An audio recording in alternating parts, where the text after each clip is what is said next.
कक्षा 10वीं विज्ञान और 12वीं फिजिक्स, 10th साइंस और 12th फिजिक्स में एक बहुत अच्छा प्रश्न है, किसी चालक का प्रतिरोध किन किन बातों पर निर्भर करता है। दोनों ही क्लासेस में एग्जाम में आता रहता है। तो प्रतिरोध तो क्या है, हम जानते हैं कि वह गुण है जिसके कारण वो धारा के मार्ग में रुकावट करता है, ये चालक का गुण है। और प्रतिरोध का ऐसा ही पद्धति में मात्रक क्या होता है, ओम होता है। अब हमारा जो प्रश्न है उस पर आते हैं कि प्रतिरोध किन किन बातों पर निर्भर करता है। तो सबसे पहले तो प्रतिरोध डिपेंड करता है कि चालक की लंबाई पर, कि अगर चालक की लंबाई बढ़ी तो उसका प्रतिरोध क्या होता है, बढ़ जाता है। अब आप कहेंगे कैसे ऐसा होता है, तो देखिए इस चित्र को ध्यान से कि ये दोनों समान मोटाई के चालक हैं, लेकिन एक लंबा है और एक जो है उसकी एक की लंबाई कम है, एक की लंबाई ज़्यादा है। तो लंबे चालक का प्रतिरोध क्या है, ज़्यादा है, जबकि दोनों समान मोटाई के हैं, लेकिन लंबाई बढ़ने पर क्या हुआ, प्रतिरोध बढ़ गया। दूसरी बात, चालक के अनुप्रस्थ काट के क्षेत्रफल या मोटाई पर, कि अगर अनुप्रस्थ काट का क्षेत्रफल बढ़ा तो प्रतिरोध घटेगा।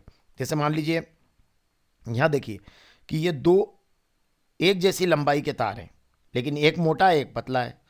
तो देखिए यहाँ ध्यान से कि अनुप्रस्थ काट का क्षेत्रफल मतलब मोटाई अगर बढ़ी तो प्रतिरोध घट गया। देखिए यहाँ 20 ओम है, यहाँ 10 ओम रह गया। तो यहाँ क्या सीखा आपने कि चालक की लंबाई बढ़ेगी तो प्रतिरोध बढ़ेगा। देखिए समान मोटाई के दो चालक हैं, ये लंबाई बढ़ गई, यहाँ 50 ओम है प्रतिरोध, तो यहाँ 20 ओम है।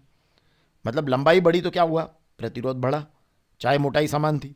अब यहाँ क्या हुआ, चाहे लंबाई समान है, अगर मोटाई बढ़ेगी तो प्रतिरोध घटेगा, यहाँ 10 ओम है, यहाँ 20 ओम है। तो चालक की लंबाई बढ़ने पर प्रतिरोध बढ़ जाता है और चालक के अनुप्रस्थ काट का क्षेत्रफल अर्थात मोटाई बढ़ने पर प्रतिरोध घट जाता है। दो बातें तो हो गई, लंबाई और अनुप्रस्थ काट के क्षेत्रफल पर। अब तीसरी बात में हम जाएंगे, देखेंगे तीसरी बात क्या है। तो देखिए ताप पर, ताप बढ़ाने पर चालकों का प्रतिरोध बढ़ जाता है। जैसे मान लीजिए आपके पास में दो चालक तार हैं, एक 30 डिग्री सी पर और एक 50 डिग्री सी पर। तो 50 डिग्री सी पर प्रतिरोध बढ़ गया, 80 ओम हो गया, 30 डिग्री सी पर 20 ओम है। ये मैं उदाहरण के तौर पे आपको बता रहा हूँ, ये आंकड़े उदाहरण के तौर पे आपके सामने रख रहा हूँ कि मान लीजिए 30 पर 20 ओम है तो 50 पे 80 ओम हो गया। मतलब ताप बढ़ाने पर चालकों का प्रतिरोध क्या हो गया, बढ़ गया। आपने ले लिया समान लंबाई और समान मोटाई के दो चालक, तो ताप बढ़ाने पर चालकों का प्रतिरोध क्या हो गया, बढ़ गया। दूसरा, चालक के पदार्थ की प्रकृति पर, कि भले ही आप लंबाई मोटाई टेम्परेचर सब समान रख लो, लेकिन भिन्न भिन्न पदार्थों के बने हुए चालकों का प्रतिरोध भिन्न भिन्न होगा।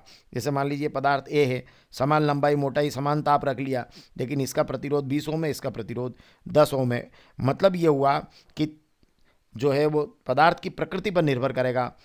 तो यहाँ अब चार बातें हो गई, लंबाई बढ़ने पर प्रतिरोध बढ़ता है, अनुप्रस्थ काट का क्षेत्रफल अर्थात मोटाई बढ़ने पर प्रतिरोध घटता है, ताप बढ़ाने पर चालकों का प्रतिरोध बढ़ता है, और पदार्थ की प्रकृति पर मतलब जो प्रतिरोध है वो भिन्न भिन्न पदार्थों के बने हुए चालकों के लिए अलग अलग होता है। मतलब लंबाई और ताप बढ़ने पर प्रतिरोध बढ़ेगा, मोटाई बढ़ने पर प्रतिरोध घटेगा, और चौथी बात वो डिपेंड करेगा पदार्थ की प्रकृति पर।